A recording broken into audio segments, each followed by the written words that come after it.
BNP কি রাজপথ থেকে ছেড়ে গিয়েছে কোনো সময়? মাঝে মাঝে কি নির্বাচন করেছে আওয়ামী লীগের আমলে? করে নাই। লড়াই করেছে, আপোষ করে নাই।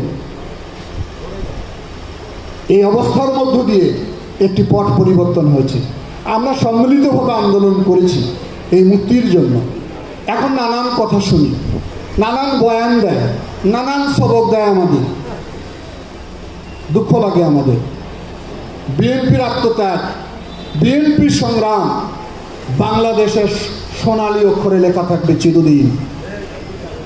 যারা সবক দিচ্ছেন তাদেরকে বলি, বক্তব্য দিয়ে আমাদের মধ্যে বিভ্রান্তি সৃষ্টি করেন না।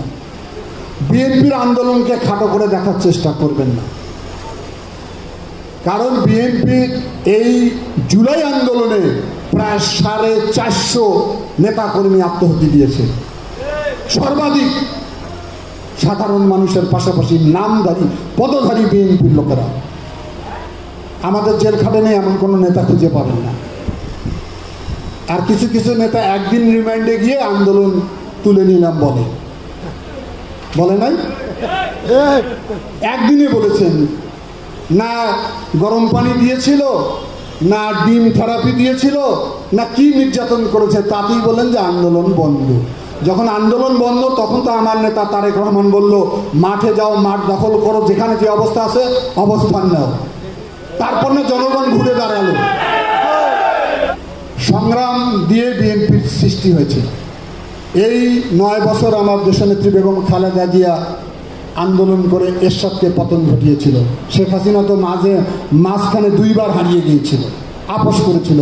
খালেদা জিয়াকে ওই জন্য উপাধি দেয় আপসীন দেশনেত্রী বেগম খালেদা জিয়া। এখন কিসের জন্য এত আন্দোলন?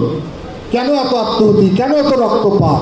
উদ্দেশ্য একটি ছিল আমাদের, সেটি একটি নির্দলীয়, নিরপেক্ষ, অংশগ্রহণমূলক, প্রতিযোগিতামূলক নির্বাচনের পরিবেশ সৃষ্টি করতে হবে, যেটা শেখ হাসিনা মানেন নাই জন্য তো তার পতন হয়েছে।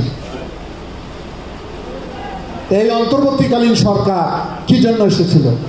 তারা এসেছিল যে দেশে এই ধরনের একটা পরিবেশ তারা তৈরি করে দিবে। কিন্তু সেই পরিবেশের এখন আমরা কোনো লক্ষণ দেখতে পাচ্ছি না। মানুষের আকাঙ্ক্ষা, আমরা যারা নির্বাচনের কথা বলি, অনেকে বলে বিএনপি খালি নির্বাচন নির্বাচন নির্বাচন বলে। আর এই নির্বাচনের জন্য তো 17 বছর রাজপথে আমরা ছিলাম। আর অনেকে বলে বিএনপি সংস্কার চায় না।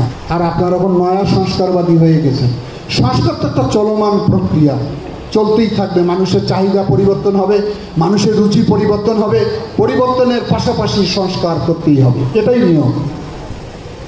একসময় আমরা টং ঘরে বসেছিলাম, এখন সেই ঘরে টিনের ঘর আসলো, টিন সরিয়ে এখন বিল্ডিংয়ের ঘর বানিয়েছে। একসময় হাত পাখা দিয়ে বাতাস করেছেন, তারপরে ফ্যান আসলো, এখন ফ্যান বাদ দিয়ে এসি লাগিয়েছেন। কি লাগান নাই?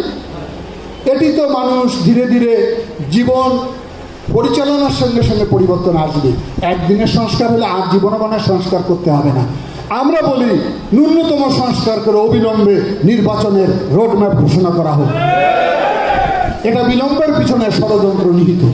যত বেশি বিলম্ব হবে তত বেশি এই ফেসিবাদী শক্তিটা সংগঠিত হওয়ার সুযোগ পাবে। আমরা এই সরকার আমাদের আন্দোলনের ফসল, আমরা তাকে বসিয়েছি। ডক্টর ইউনূস, আপনি আন্তর্জাতিকভাবে যেমন সম্মানিত, আপনাকেও আমরা অনেক অনেক বেশি সম্মান এবং শ্রদ্ধা করি।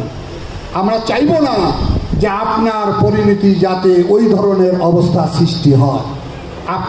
আপনাকে সহযোগিতা করার জন্য আমাদের অ্যাক্টিং চেয়ারম্যান সাহেব বারবার আমাদেরকে বলে, আমরা সহযোগিতা দিয়ে যাচ্ছি। কিন্তু অনন্তকাল পর্যন্ত যদি আপনি অনির্বাচিত সরকার পরিচালনা করতে চান, তাহলে শেখ হাসিনার দোষ কি ছিল? শেখ হাসিনা তো বিনা ভোটে ছিল। বাংলাদেশের মানুষ গণতান্ত্রিক কামী মানুষ, ভোটের প্রয়োগ করতে চায়।